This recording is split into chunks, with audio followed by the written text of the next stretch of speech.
Olá, hoje a gente vai dar uma olhada nos documentos bem interessantes. Eles pintam um quadro, assim, complexo da economia global, né? É verdade. Muitas tensões geopolíticas esquentando, guerra tarifária ainda rolando. E uns sinais, né, de fragilidade na economia americana que as fontes apontam. Exato. E tudo isso levanta uma questão central que esses materiais exploram. Será que o domínio do dólar americano está diminuindo? E talvez mais rápido do que a gente pensava?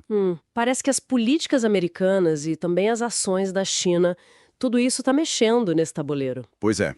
Então a nossa conversa aqui hoje é para tentar, sabe, extrair o essencial dessas fontes, entender melhor essa possível mudança de peso no sistema financeiro mundial. Boa. Vamos começar por essa pressão sobre o dólar. O que mais chama atenção ali? Olha, uma coisa curiosa que as fontes destacam é que, mesmo com toda essa tensão global, o dólar ah, não tem sido aquele porto seguro clássico, sabe? Aquele lugar para onde todo mundo corre.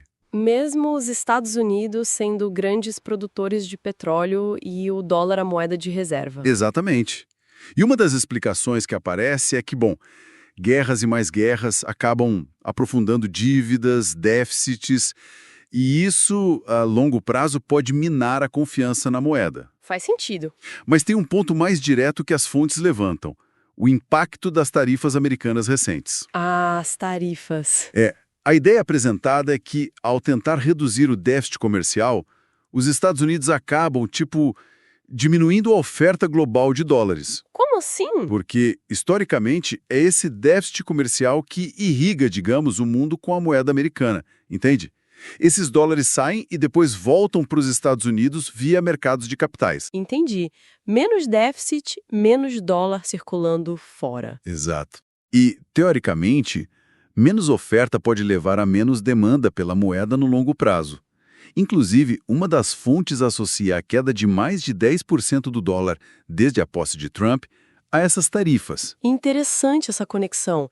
E essa política tarifária, ela não entra em choque com outros objetivos americanos? Pelo menos é o que as fontes parecem indicar. Sim, é apontada uma contradição bem clara.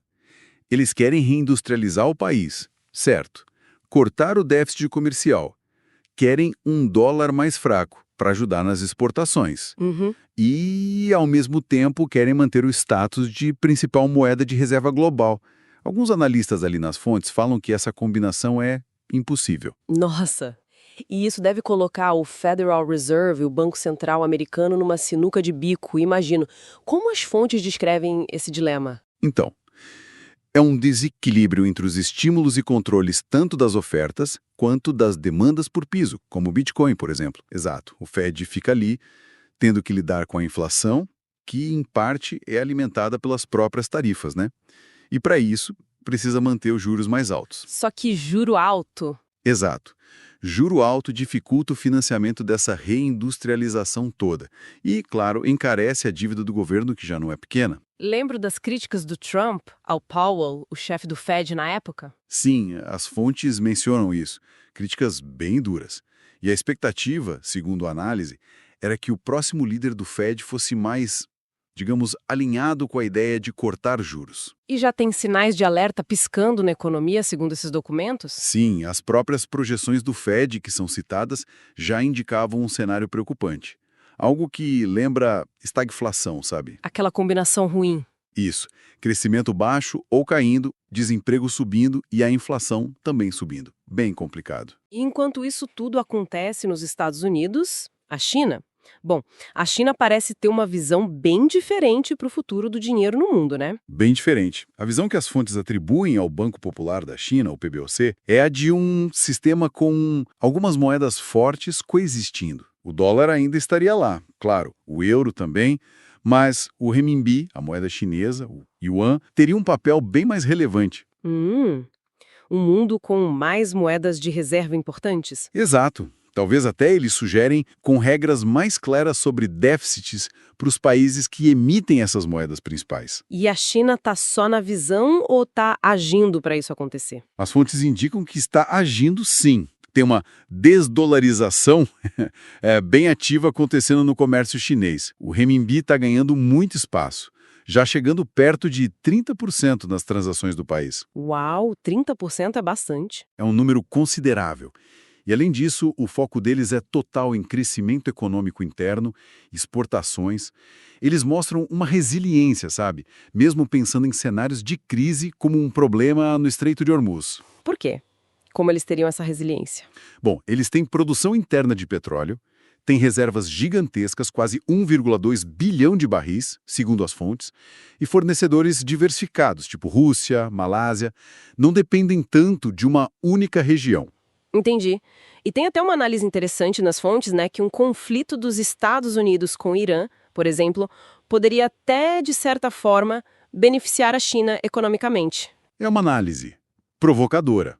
A lógica ali é que, enquanto os Estados Unidos estariam gastando rios de dinheiro e recursos num conflito, a China poderia simplesmente focar no converso, na economia dela, meio que deixar os Estados Unidos se desgastarem. Complexo. Isso leva a gente a pensar nas consequências maiores, né? Se esse cenário de múltiplas moedas realmente ganha força, o que muda no mundo? Olha, as análises sugerem algumas coisas. Primeiro, investidores, empresas. Todo mundo ia ficar de olho para ver qual moeda parece mais forte, mais estável nesse novo jogo. Uma busca pela nova, melhor moeda. Algo assim. Outro ponto. As sanções econômicas americanas talvez perdessem um pouco do poder de fogo, porque os países teriam outras moedas de reserva como alternativa, sabe? Não ficariam tão dependentes do dólar para tudo. Faz sentido. Diminuiria a alavancagem americana. Exato. Por outro lado, tem uma visão um pouco mais otimista, talvez, baseada naquilo que seria a visão do PBOC. Que talvez essa nova ordem pudesse forçar uma maior responsabilidade fiscal dos países emissores. Talvez gerar ciclos econômicos menos turbulentos, menos inflação global. Mas isso é mais especulativo. Entendi. Então, para a gente amarrar a ideia central que as fontes trazem, parece haver uma tensão, né? As próprias políticas americanas, tarifas, gastos, potencial de conflito, talvez, estejam, sem querer, acelerando um questionamento da hegemonia do dólar. Exatamente. E, ao mesmo tempo, a China não está parada.